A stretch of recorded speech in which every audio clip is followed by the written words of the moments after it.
Hello everyone. Do you know the expression, everyone is crazy in their own way? It's hard to argue with it, because everyone is free to have hobbies, even weird ones, as long as they don't interfere with other people's freedom. Some secretly transform into their alter ego, others live a humble life, and others turn their homes into sets for animated movies. Today, we'll tell you about people whose lifestyle is far from normal. However, they seem to be more than happy. Let's get it on. Tom Peters. This 32-year-old guy works as a theatre technician, but his passion is not limited by his workplace. Tom has an unusual alter ego named Spot, and he's a big Dalmatian dog. To transform into an animal, Tom even made himself a special costume, which literally becomes his second skin. Hey. Happy? Yep. In addition, he sleeps in a spacious dog kennel, walks around the house on all fours, carries dog toys, and eats dog treats from a bowl. According to Tom, this hobby helps him escape from everyday problems like any other normal hobby. He doesn't understand why adults aren't allowed to have fun if they all like to dress up in animals and mythical characters as children. Not surprisingly, many people don't understand his unusual hobby, but Tom claims that his transformations are meant to make people happy, not uncomfortable. Some people, on the contrary, defend the guy, saying there's nothing wrong about his passion. After all, if people around the world are crazy about cosplaying their favorite characters, why can't it just be an animal? Elizabeth Sweetheart. The color green is generally considered to represent growth, development, and harmony. It brings pleasing associations in our minds and helps us to calm down. It's also associated with safety. Take the traffic lights, for example, that use this color to indicate when it's safe to cross the road. Well, seems that this nice woman from Brooklyn couldn't be more calm and in more harmony. She lives just like Edith Piaf, but on green instead of on rose. According to Elizabeth, it all started about 20 years ago, when her father took her to Florida for the first time. As an artist, she was so inspired by the local landscape and the trip itself that she began to add more and more green shades to her life. But it's not only her look. In addition to green hair, green nails, and a completely green wardrobe, Elizabeth has turned her own house into a bright green refuge. Look at this. Every detail of our home is carefully selected. It looks like a botanical garden in bloom. People in New York call Elizabeth the Green Lady and always ask her for selfies. And she never refuses, because her main goal is to bring the positive energy not only to her own life, but to the lives of others. Mick Dodge.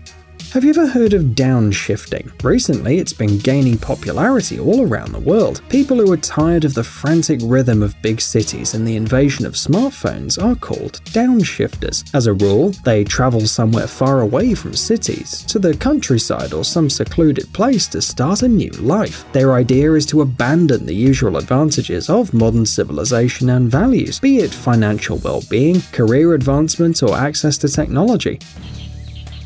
Wake up in the morning, have breakfast. Mick Dodge lived like this before it was even mainstream. He is 67 years old now, and he spent 30 of them in a rainforest in the Olympic Peninsula in Washington. Mick practices sports, makes soups from roots, brushes his teeth with a pine cone, and walks around barefoot. That's why people started calling him Barefoot Sensei. According to Mick, this helped him to get rid of his chronic diseases. Our feet have as many as 200,000 nerve endings, he says. That's why walking barefoot in the woods makes him feel a lot closer to nature. Of course, the man has not completely isolated himself from society. Sometimes he communicates with the residents of the nearby villages, for example, to sell what he discovered in the forest and buy himself some food. For example, Mick offers the locals jam from fresh forest berries. Doesn't that feel good? Mm-hmm. Yeah, that's good. That's good. Try it. Actually, Mick is kind of a professional chef now. He can make a soup from wild mushrooms, roots, and ordinary river stones. Thanks to the stones, the soup is saturated with important minerals. Mick also knows how to bake bread. He uses techniques used in America during the Civil War. Whoa! Yeah, it's done. Mauro Morandi.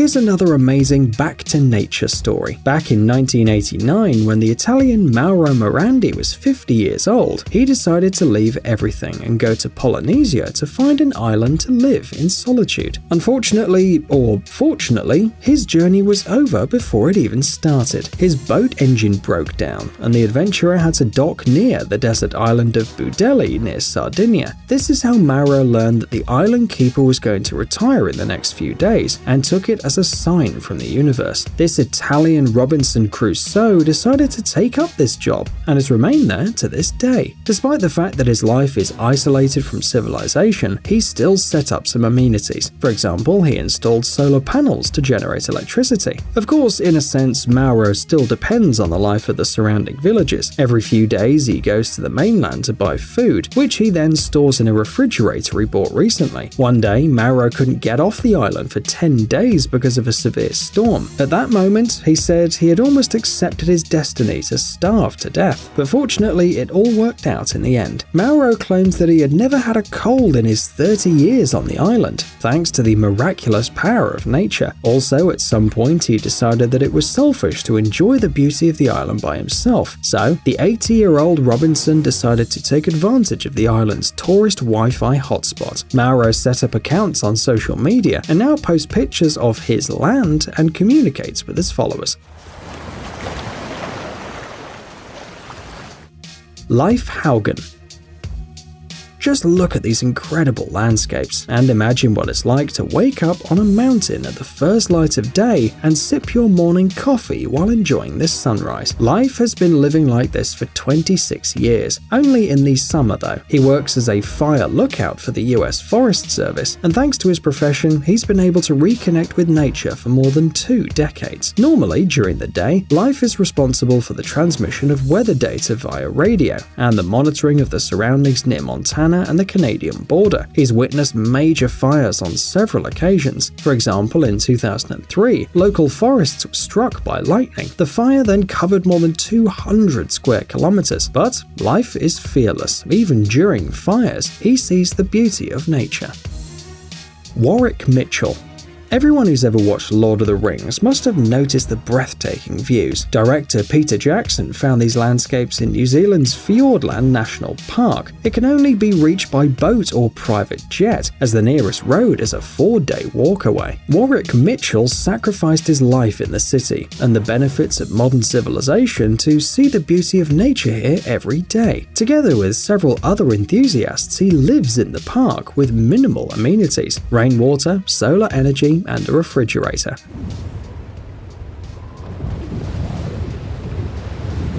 The locals fill the refrigerator with fresh fish and seafood caught right on the coast, although as a rule, such products do not last long there. Billy Barr.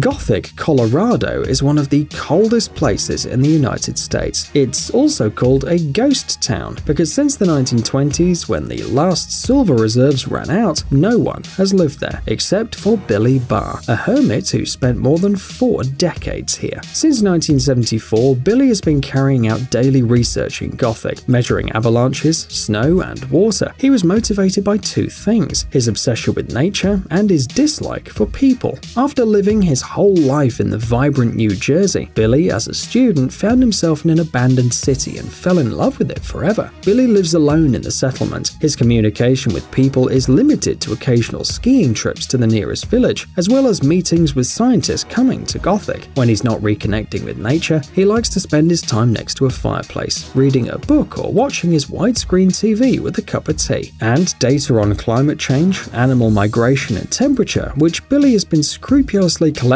for many years, is used by many scientists in research and papers. Charlie Gilmore. In today's world, not only a cat or a dog can become a pet. Some people live side by side with miniature pigs, wolf dogs, and even tigers. Come on, mama. And this guy from London, Charlie Gilmore, has given refuge to a magpie. She was picked up on the street by Charlie's father, none other than the legendary Pink Floyd guitarist David Gilmour. Since then, the bird settled in the house of the guy and his wife Janina, and it looks like she's staying there for at least a couple of decades. Benzene. Charlie, who works as a journalist, seems to be sharing his whole life with the bird, even when he goes to the shower. According to him, benzene has completely changed his view of the world and made him look at birds differently, including crows, which are of the same family, which people often associate with death and scavenging. In fact, these birds are easy to contact and not as scary as they seem, states Charlie. In order to popularize this idea, he even opened a bird cafe in London, where visitors can talk to the crows under the supervision of bird experts. Psst, dude, are you looking for new technologies and great gadgets? Are your thoughts focused on the future? Do you love huge vehicles and can't imagine your life without robots around you? Then visit TechZone and you'll find all this and more. The link is in the description. You interested? Great.